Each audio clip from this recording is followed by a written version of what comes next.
Good morning, everybody. It's Wednesday morning. I hope you've had a good week so far. And today is the second assembly that we've got about our school project for this week, our Adventures in the Garden. So if you remember, on Monday I set you the challenge, and I've already seen some really good examples of shoebox gardens. There's been some really inventive ideas, so well done. I saw Beatrice's really quickly on Monday. She was straight on it, and that's absolutely fantastic, so well done. Now, today's assembly is going to be something about being in the garden. And I thought, I've got great ideas. I can go outside, I could plant something. And then I thought, do you know what? I've got a really good story. So I'm going to read you a story today all about being in the garden. It's a little bit funny. It's a little bit of a classic story with a classic character. And there's a really good reason for reading you this story today. Because at Wincham we love books, we love stories, we love reading. And my reason for reading the story is I'm being really selfish because I love this character. I absolutely love this story character. Okay, have a guess. Have a guess. If you can see a famous story character who sometimes gets up to mischief, sometimes gets in trouble, but it all kind of works out in the end. And I'm going to read you the whole story, so it's not a big thick novel. Who do you think it might be? Who do you think? Character I really love. And this is Paddington Bear. Paddington Bear is such a cool story character.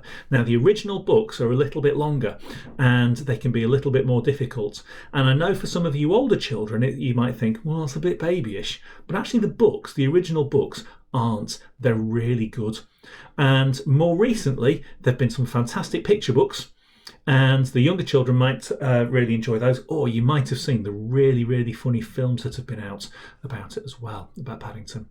So we're going to read Paddington in the Garden, and it fits in with our school project, but basically we're going to read Paddington in the Garden because I love it. It's a really good story, and I can't think of any better reason to share a story than just because you love it.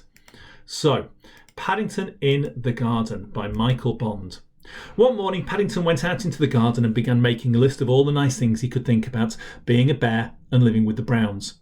He had a room of his own and a warm bed to sleep in, and he had marmalade for breakfast every morning. In darkest Peru, he'd only been allowed it on Sundays.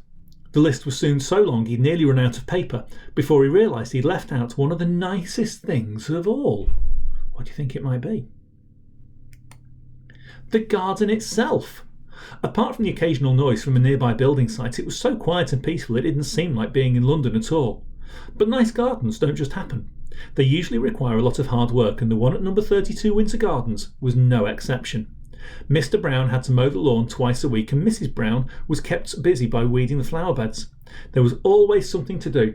Even Mrs. Bird lent a hand whenever she had a spare moment.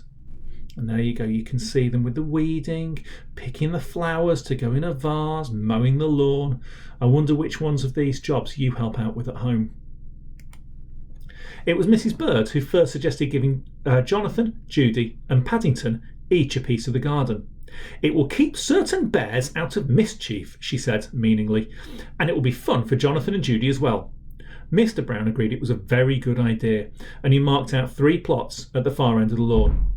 Paddington was most excited. I don't suppose there are many bears who have their own garden, he exclaimed. Early the next morning, all 3 set to work. Judy decided to make a flower bed, and Jonathan had his eye on some old paving stones. Paddington didn't know what to do. In the past, he'd often found that gardening was much harder than it looked, especially when you only had paws. In the end, armed with a jar of Mrs. Bird's homemade marmalade, he borrowed Mr. Brown's wheelbarrow and set off to look for ideas. Looks like he's having a walk around the neighbourhood but staring over people's fences. His first stop was a stall in the market where he bought a book called How to Plan Your Garden by Lionel Trugg. It came complete with a large packet of assorted seeds, and if the picture on the front was anything to go by, it was no wonder Mr. Trugg looked happy, for he seemed to do most of his planning while lying in a hammock. By the end of the book, without lifting a finger, he was surrounded by blooms. Paddington decided it was very good value indeed, especially when the owner of the stall gave him 2 pence change. Mr. Trug's book was full of useful hints and tips. The first one suggested that before starting work it was a good idea to close your eyes and try and picture what the garden would look like when it was finished. Having walked into a lamppost by mistake, Paddington decided to read another page or two, and there he found a much better idea. Mr. Trug advised standing back and looking at the site from a safe distance, preferably somewhere high up. He knew just the spot. I wonder where he's going to go. I wonder where it could be. By the time Paddington reached the building site near the Browns' house, it was the middle of the morning, and the men were all at their tea break. Placing his jar of marmalade on a wooden platform for safekeeping, he sat on a pile of bricks for a rest while he considered the matter. There was no one about, and there was a ladder nearby. Can you spot where the marmalade is? I can't see it. There it is, down at the bottom, on that wooden platform, and he's sitting on those bricks. But look at what he's doing. What a naughty bear. That's about the time when I have to say you must never, ever, ever play on building sites, children. Mr. Trug was quite right. The Browns' garden did look very different from high up, but before he had time to get his breath back, Paddington heard the sound of an engine starting up. He peered through a gap in the boards, and as he did so, his eyes nearly popped out. On the ground just below him, a man was emptying a load of concrete on the very spot where he'd left his marmalade. Paddington scrambled back down the ladder as fast as his legs would carry him, reaching the bottom just as the foreman came round a corner. "Is anything wrong?" asked the man. "You look upset." "My jar's been buried," exclaimed Paddington hotly, pointing to the pile of concrete. "It had some of Mrs. Bird's best golden chunks in it too." "I won't ask how your jar got there," said the foreman, turning to Paddington as his men set to work clearing the concrete into small piles, "or what you were doing up the ladder." "Oh, well, I'm glad of that," said Paddington, politely raising his hat. Well, personally, boys and girls, I think Paddington should have been properly told off for playing on a building site when he wasn't allowed to, because it's not safe. But it's a good job he was okay, so we'll see what happened to the marmalade. Suddenly, there was a whirring sound from somewhere overhead, and to Paddington's surprise, the platform landed at his feet. "My marmalade!" he exclaimed thankfully. "Your marmalade?" repeated the foreman, staring at the jar. "Did you say marmalade?" "Oh, that's right," said Paddington. "I put it there ready for my 11s. It must have been taken up by mistake. Now the top's come off. And look at what's happened to all of that marmalade. It's all over the floor and all over the concrete." It was the foreman's turn to look as though he could hardly believe his eyes. "That's special quick-drying cement," he wailed. "It's probably rock hard already, ruined by a bear's marmalade. No one will give me twopence for it now."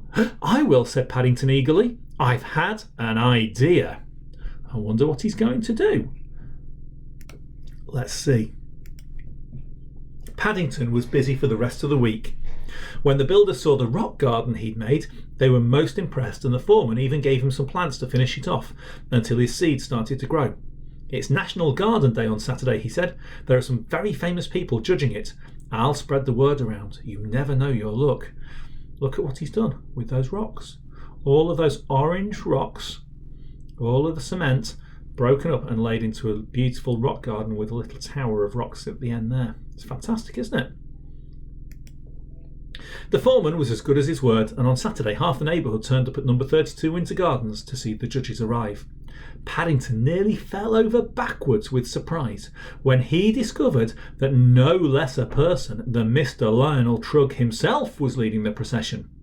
"It's very good of you to get out of your hammock, Mr. Trug," he exclaimed. Not at all," said Lionel Trug.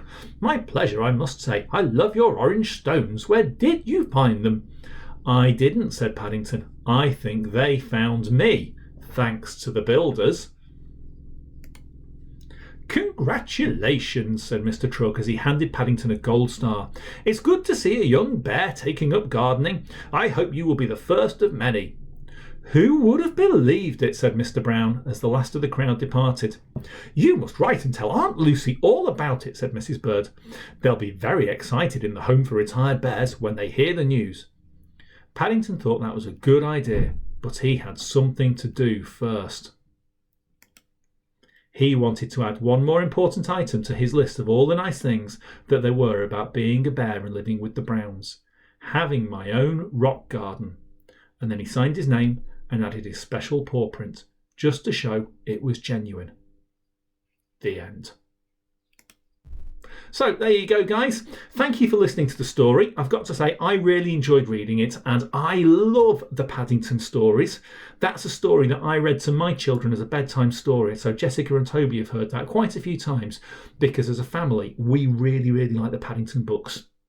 So, a couple of things to do today, just like we've had other things to do with the activities on Facebook.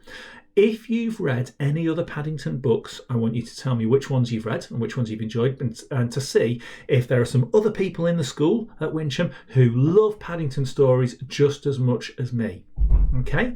And Paddington was able to say those things that he really loved about being with the Brown family. And one of the things was about being in the garden. And then he thought, well, one of the things about actually being in the garden was having a patch of the garden himself. So I'd like you to tell me, what is it that you love about being in the garden? Okay, what do you really, really like about being in the garden? Now, we've got a special assembly tomorrow, which isn't going to be with me. It's going to be with someone else. So we've had the Picture News team doing assemblies on Tuesdays, and on Thursday we've got a special assembly coming from Oaks National Academy, and that's with the Archbishop of Canterbury, who's going to be leading that one for us. And then I'm doing the assembly on Friday. I know it's a bank holiday, but I'm still going to do an assembly on Friday, and we're going to talk a little bit more about things that we can see in the garden and how much we can enjoy them as well. Okay, so I hope you enjoyed the story. Tell me if you like the Paddington books, or even if you like the films, although the books are much better. And I will see you on Friday. Bye-bye.